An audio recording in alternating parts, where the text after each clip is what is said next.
Mohammad enterprise, इनका एक gold का शिपमेंट मियामी इंटरनेशनल एयरपोर्ट पर जून की 11, 2024 को पकड़ा जाता है और 2017 और 2024 के बीच में यह company Mohammad enterprise 10,000 kilogram gold ship करती है, एक्सपोर्ट, और कानूनी तौर पर कोई गैर कानूनी काम नहीं हुआ, कोई स्मगलिंग नहीं की। तो फिर यह कंपनी $5 करोड़ कस्टम से बचाने में कामयाब कैसा हुआ? यह वाकया कोई यमन में नहीं हुआ, यह वाकया कोई अलास्का या कोई ग्रीनलैंड में नहीं हुआ, यह वाकया कोई मंगोलिया में नहीं हुआ, यह वाकया मियामी इंटरनेशनल एयरपोर्ट को इस्तेमाल हुआ है। एक भी है, उसका भी नाम लूंगा मैं। तो ये शिप होता था एक मुल्क से दूसरे मुल्क, दूसरे मुल्क से तीसरे मुल्क, और लीगली तौर और कस्टम ऑफिसर्स के थ्रू हर चीज की चेकिंग हो रही है, कानूनी स्लिप भी दी जा रही है, यह स्मगलिंग नहीं है। तो फिर $5 करोड़ का कस्टम किस तरह बचाया गया है? एक सुपर पावर के बेहतरीन आलात को इस्तेमाल करते हैं, बेहतरीन ट्रेंड ऑफिसर्स को इस्तेमाल करते हो। यह दिलचस्प वाकया सुनने के काबिल है। ऐसा लगता है मास्टर प्लान, यानी जेम्स बॉन्ड टाइप का ऑपरेशन है। मोहम्मद एंटरप्राइज। ये मजीद आगे बढ़ने से पहले और इस हिस्से को सुनने से पहले सब्सक्रिप्शन का बटन दबाना मत भूलिए। तकल्लुफ करने की जरूरत ही नहीं, आपको खाली बटन दबाना है। गयाना साउथ अमेरिका में लोकेटेड है, मगर कल्चरली पॉलिटिकली ये कैरिबियन का हिस्सा है।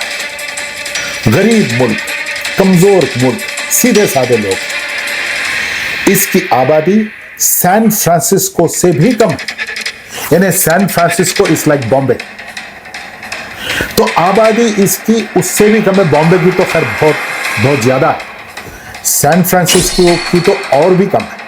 तो इसकी आबादी उससे भी कम है। गरीब मुल्क, कमजोर मुल्क, दुनिया में कोई से नहीं है, बनाना रिपब्लिक। लेकिन अचानक गोल्ड निकल के आता और अचानक ऑफशोर ड्रिलिंग शुरू हो रही है, ऑयल निकल के आता, यानी यहां पर गोल्ड, वहां पर ऑयल। इस छोटे से मुल्क में आप सोचिए, एक कमजोर मुल्क में अचानक होता है और दौलत अचानक आना शुरू हो जाती है। 62% की ग्रोथ, जबकि India fastest growing economy in the world only 7%, मगर वो मेजर इकोनॉमी है। ये एक छोटा मुल्क, 62% की ग्रोथ हो रही है। और लास्ट ईयर 15 टन सोना, 15 टन गयाना का प्रोडक्शन, ऑयल भी एक्सपोर्ट होने लगा है, दौलत उबल रही है। अजहरुद्दीन मोहम्मद, जो नजरुद्दीन मोहम्मद के बेटे हैं, ये गयाना के जो 25 अमीर तरीन फैमिलीज है, इनका पोजीशन नंबर 1 है, और ये मोहम्मद एंटरप्राइज के मालिक है। तो फिर खास बात क्या है? खास बात यह है कि ये रियल एस्टेट में भी है, बैंकिंग में भी है, सियासी तौर पे बहुत पावरफुल है।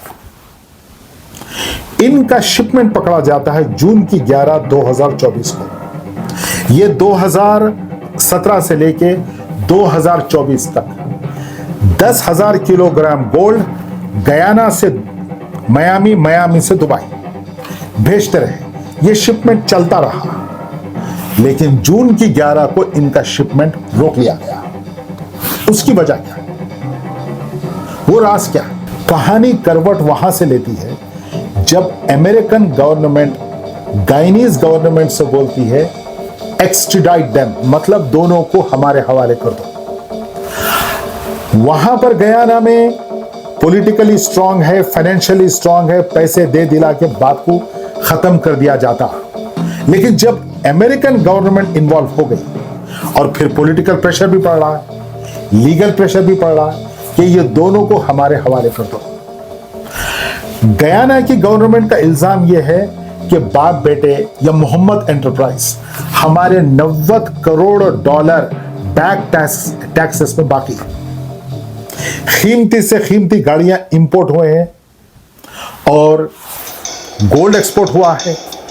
इस तरह के बैक टैक्सेस तकरीबन 90 करोड़ डॉलर ये बाप बेटे जो मोहम्मद एंटरप्राइज के मालिक है हमको बाकी है। गयाना की हद तक तो मामले को रफा दफा किया जा सकता है, लेकिन जब अमेरिकन गवर्नमेंट इन्वॉल्व हो गई कि ऐसा कैसा हो सकता है कि हमारी आंखों में धूल झोंक कर हमको हमारा कस्टम बाकी है, अगर हम इसको छोड़ दिए आज तो फिर मास्टर प्लान देखिए आप।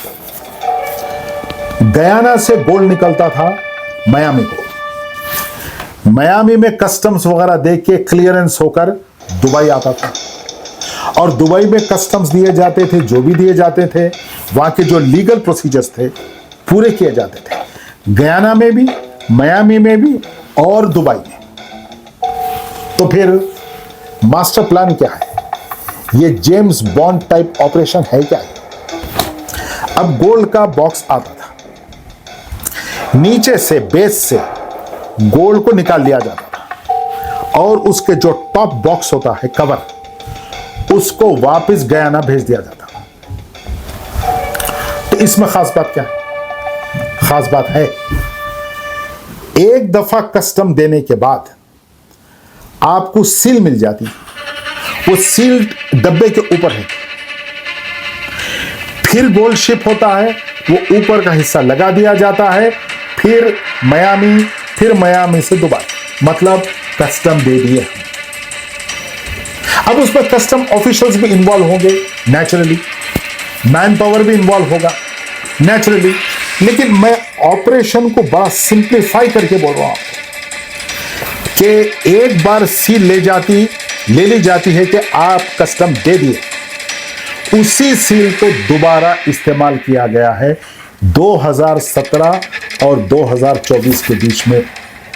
और इस दौरान इल्जाम है कि 5 करोड़ डॉलर अमेरिका के कस्टम्स को धोखा दिया गया है।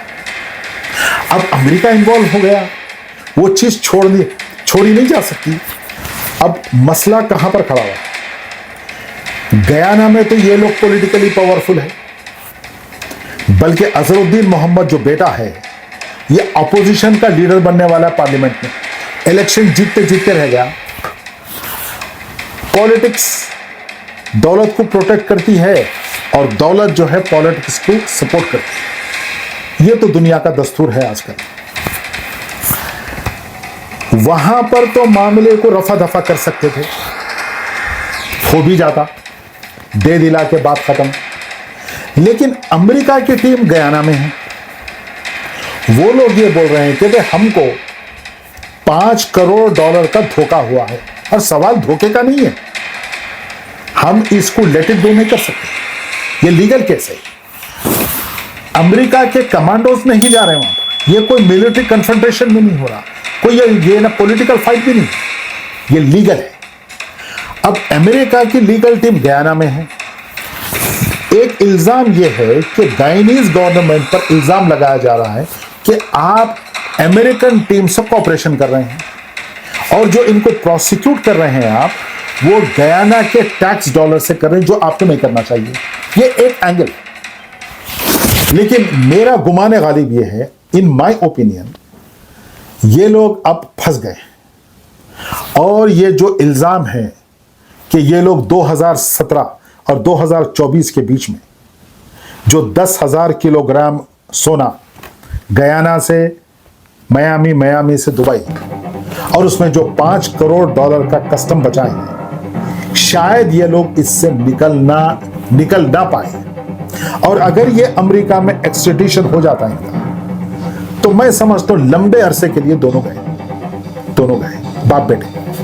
तो ये मोहम्मद एंटरप्राइज इस वक्त गयाना की मोस्ट पावरफुल कंपनी है और ये अजरुद्दीन मोहम्मद कुछ ज्यादा ही डायनामिक भी लगता है और ये पॉलिटिकली भी स्ट्रांग है, कामयाब बिजनेसमैन है, रियल एस्टेट, बैंकिंग वगैरह वगैरह और गोल्ड का एक्सपोर्टर भी है। तो बहरहाल अब टकाफार शुरू हो चुकी है, बल्कि चल रही है और मेरा ख्याल है किसी वक्त भी फैसला आने वाला है, हो सकता 2 महीने 3 महीने में, और अगर फैसला हो गया तो ये दोनों को अमेरिका के हवाले कर दिया जाएगा। ये कोई मिलिट्री या पॉलिटिकल कन्फ्रंटेशन बिल्कुल नहीं है, ये लीगल केस है। अब ये लीगल केस किस करवट जाके बैठता है ये आने वाला वक्त बताएगा।